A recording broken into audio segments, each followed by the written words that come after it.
And from Genesis, the scriptural reference, and God created the heavens and the earth in the very beginning. The earth was without form and void, and darkness was upon the face of the deep. And the Spirit of God moved upon the face of the water, and God said, "Let there be light." And there was light.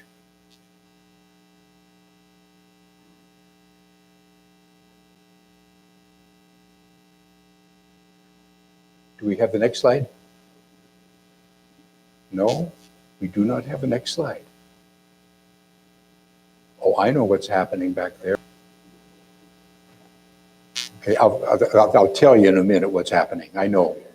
And God separated the light from the darkness, and God called the light day, and the darkness night. And God said, "Let there be a firmament in the midst of the waters, and let it divide the waters from the waters." Firmament, and divided the waters that were under the firmament from the waters that were above the firmament. And it was so. And God called the dry land earth, and the gathering together of the waters he called seas. We are in process recording YouTube, and we have two screens back there, and when we go back and forth between the new screens, it just doesn't operate like it used to. So the opportunity is, it abounds. All wonderful things. And then we have a reference that I want that Mary Ellen wants you to read and see and hear. And it talks about the reboot based upon how Unity understands the story of creation in Genesis. And it says this: "It is found that the mind establishes a permanent consciousness through 6 steps or stages, called in Genesis days. First, the mind perceives and affirms truth to be a universal principle. Secondly, faith in the working power of is born in consciousness. Thirdly, truth takes definite form in mind. Fourthly, the will carries truth into acts. Fifthly, discrimination is quickened, and the differences between truth and error is discerned. Sixthly, the word is expressed in harmony with truth. The 7th day represents a peaceful confidence and rest in the fulfillment of the law. Teach us to pray." Charles and Cora Fillmore. And then we have our time of a little introspection time, a little quieting time. If it's comfortable to do so, just let your eyes be a part of the quietness of this moment. A safe place to be.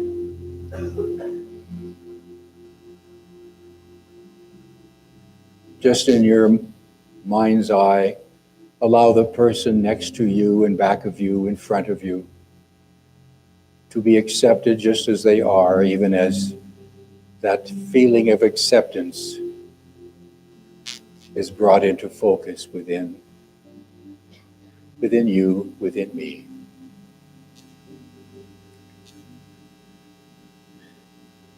I live, move, and have my being in that which is God.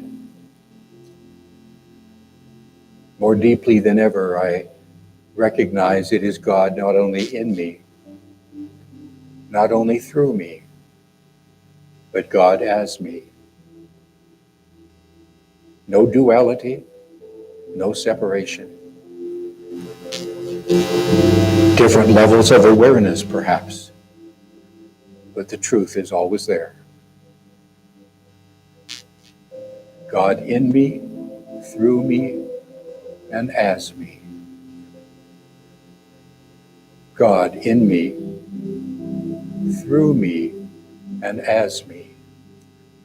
Very softly, let's acknowledge that. God in me, through me, and as me. Take that for a moment or two into the quiet of your own inner place of perfect.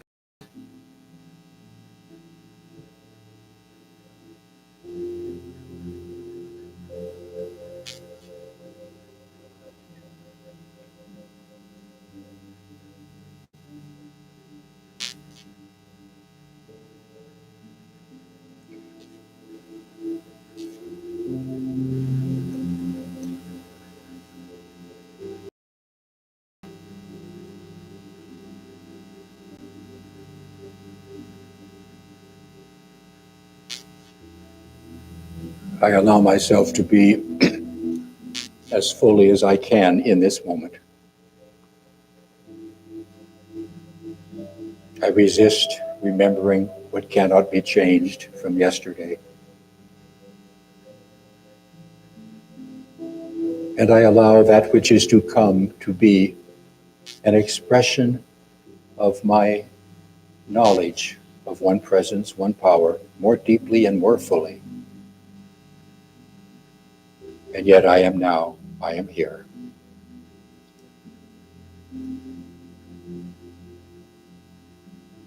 I am the fulfillment of this moment with awareness, with strength, harmony, with abundance. In this moment and as this moment. Perfect in every which way.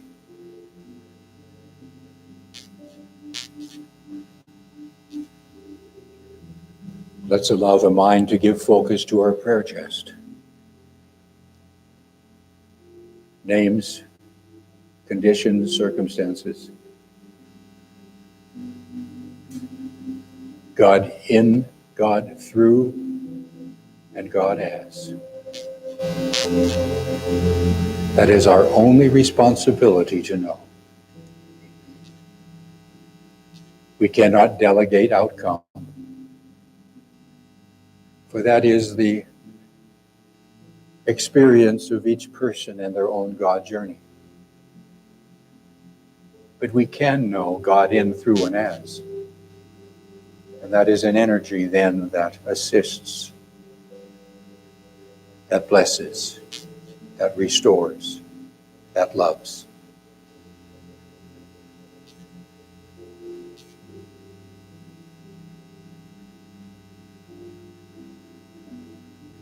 And choosing peace in this moment, choosing to know what we need to know when we need to know it, choosing the God idea of perfect life and stability, choosing the abundance of the kingdom, choosing to be at peace, giving thanks that it is so. Amen.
Is it recording? Is it recording? Thank you, Linda, Adam. Good morning, everyone. Good to see you here. And are we on video? Yes? No? Yes. Well, so I know when people are on video, and this is very new to us, they usually move around a lot, which is not my nature. I'm a teacher, not a preacher. I know what preachers do because I grew up in that. Thus, and this is a message for you, and you, and you.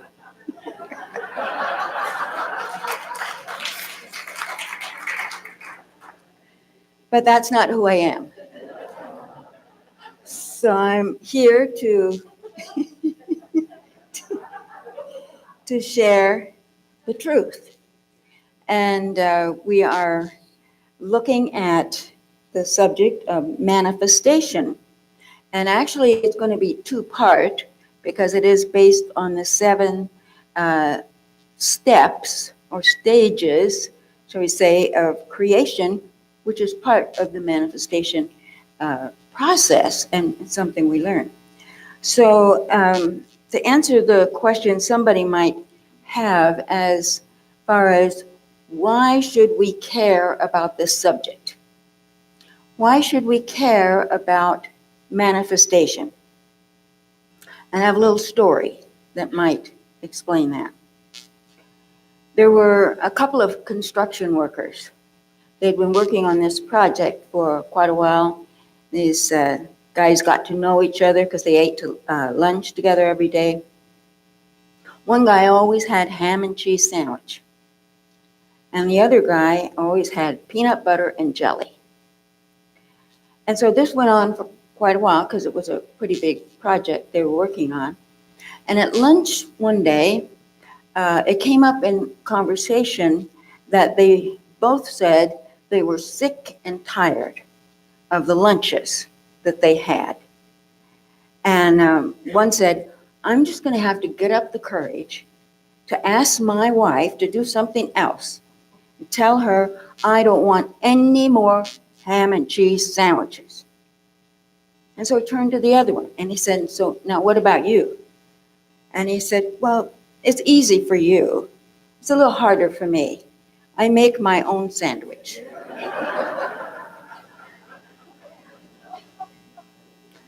So to some, the subject of manifestation might seem like a new thing or a woo-woo thing or whatever. But manifestation and this whole teaching of manifestation has always been. All the ancient teachers and great teachers have taught this. So first of all, let's look at this word, manifestation. A dictionary definition of the word manifest, which of course is the root of this, is perceived by the eye, evident, visible.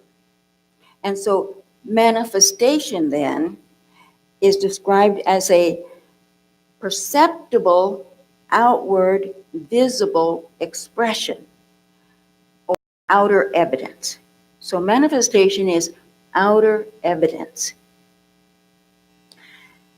Unity would define manifestation as the materialization or the outer expression of a divine idea.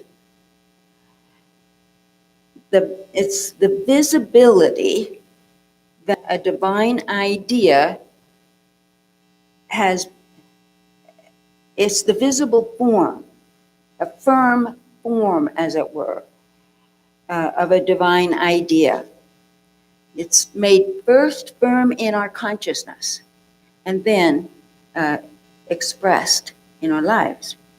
So manifestation is a result of bringing divine ideas into physical expression. I sometimes say it's bringing thought to the level of thing. Bringing thought to the level of thing. That's what manifestation is. Or bringing from the intangible to the tangible. From the non-physical to the physical. And it comes from knowing, not just from positive thinking. There's nothing wrong with positive thinking, but positive thinking is just one piece of this whole process. And sometimes positive thinking, if you don't understand what it's about, it can almost be like putting some whipped cream on something rotten. And, it's more than that, more than that. So, let's think about, there's an idea for an invention. And then at some point, that idea becomes an actual thing that can be used, utilized, and so on. It becomes an actual thing. But first, it's an idea. And then that idea is worked upon. And then it becomes the thing. Artwork, you artists know this, that it comes first as an idea. And then eventually, it is in a form, whatever that form is, that others can see and others can enjoy. So, reboot or repeat. So, if we're thinking about why it's important to reboot our knowledge and understanding of manifestation, and we're asking ourselves, why should I even care about this? It's important for us to refresh our awareness of how it works. So manifestation isn't happening occasionally. Manifestation is happening continuously. And when we don't understand this, what we manifest is from default. It's from a default position. And so we keep getting peanut butter and jelly. And we really want something else. So manifestation is always happening in our life, and that's why it's important for us to understand it and understand the process of it. So creation and co-creation. So when I ask inwardly to my higher self, spirit within, inner being, call it whatever you will, I ask about this, and this is pretty heavy stuff. And this is what I received. So we'll see who feels like they fit into this. What I received was, you have spiritually mature individuals who will be hearing this, and they do not need power. And so here it is. The co-founders of Unity taught and understood that there's creation and then there's co-creation. In other words, creation is in the realm of divine ideas, spiritual energy. And co-creation is giving form to those ideas, giving form to the energy and to the divine ideas. And often in the co-founders of Unity's writings, they spoke about this, and they talked about how God's creation isn't in the realm of the visible. It's in the realm of the invisible. It's in the realm of divine ideas. Ideas of wholeness, ideas of completeness, and so on. And the part that we have to play is to consciously bring forth those ideas into manifestation in our lives, in our world. Now, it goes without saying that we're all going to bring that forth according to our level of understanding. And as our understanding grows, we bring it forth in deeper and deeper ways. Anyway, Charles Fillmore understood that the story of Genesis is mystical and allegorical rather than literal. And so he likened the days or the steps of creation to steps that are involved in manifestation. And so I know there's a lot to cover here.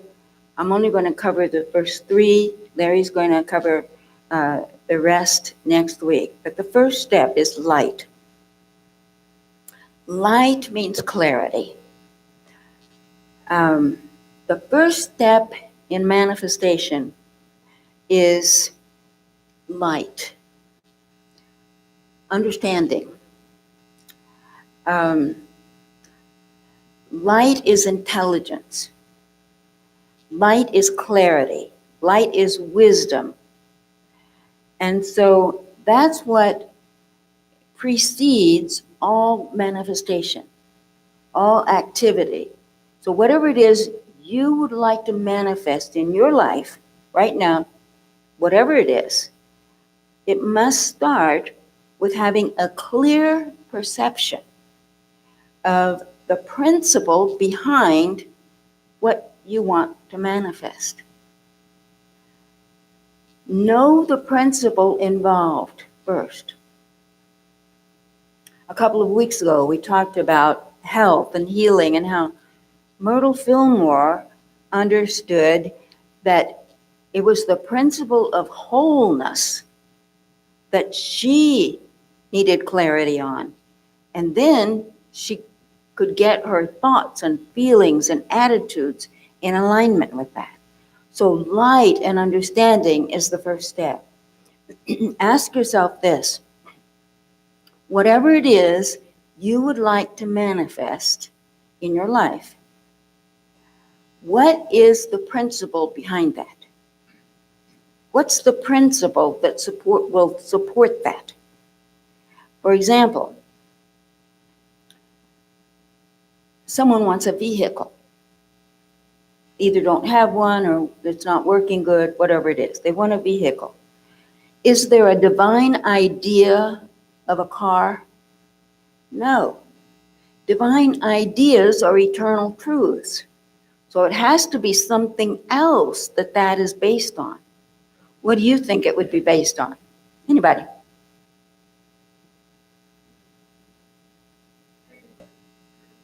Or freedom, wouldn't it be? Too, I think freedom. Maybe there are other words that come to your mind, but it's the excuse me. Just go ahead and do yours too. Okay.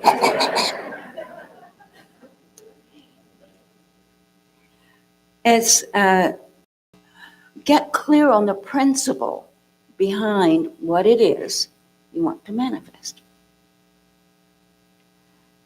The first step is clarity. First step is not asking somebody else's opinion. That just sidetracks us, because they may not think we deserve whatever it is that we think we want. First step is ask or acknowledge divine intelligence and clarity. Second one is firmament, which means faith. Faith is our yes power. It's our power to say yes to the divine idea, whatever the idea is. And then it's what allows us to build a foundation for that manifestation. It's necessary to have a firm foundation. Jesus talked about this in a parable. And you may remember the one about the one who is foolish and builds the house on sand, and the one who's wise and builds it on the rock. So we want to be wise, build it on a firm foundation. Faith is our power to say yes to the divine idea that we seek. That's like the rock that we're building our manifestation on. And we connect affirmations with this firm foundation. We firm firm up our awareness of this. So not just an occasional affirmation of, the good that you accept, that you desire, you deserve, you're worthy of, but making it a part of thought and feeling and just attitude. So say yes to God as the infinite, unlimited source. The third one is dry land. And dry land is about imagination. This third step is beginning to form the intangible God substance, as it were, into a tangible form. It's still in the inner, but it's a kind of a tangible form in the inner. So it's like we sometimes describe our imagination as like the scissors of our mind. The scissors of our mind, where we cut out the shape, as it were, of the substance. So dry land appearing is symbolic of omnipresent substance being formed by our imagination. Now, it isn't out here yet, but it must be formed in the within. Divine ideas, remember, that's the level of God creation. That's formless. That doesn't pay the rent. It's bringing it forth in our understanding that brings it into the usable form. So our job is to give form to the formless, and we do that with our imagination. Use of imagination is very important in the whole manifestation process. But imagination alone does not bring the manifestation. You can imagine all you want and picture all you want, but you must attach the other steps to it. The mental image is important. Getting the feeling, getting the imagination in there is a very important thing. An example, some years ago when our children were young, we had decided that the home that we had was too small for them to really grow up in. And so we looked at another home. Actually, we looked at more than one home. But when we got to this one, it's the home we live in now, and our kids grew up in it, and our grandchildren get to come there and visit and so on. But this was a house that had been empty for over a year. It had been vandalized. It went back to the bank. So there it was. The pool was dry and, yucky and all that. But standing in that backyard, my imagination was so firm, I so saw us there. Imagination moves us beyond obstacles to opportunities. Do you see what I'm saying? The imagination is so important.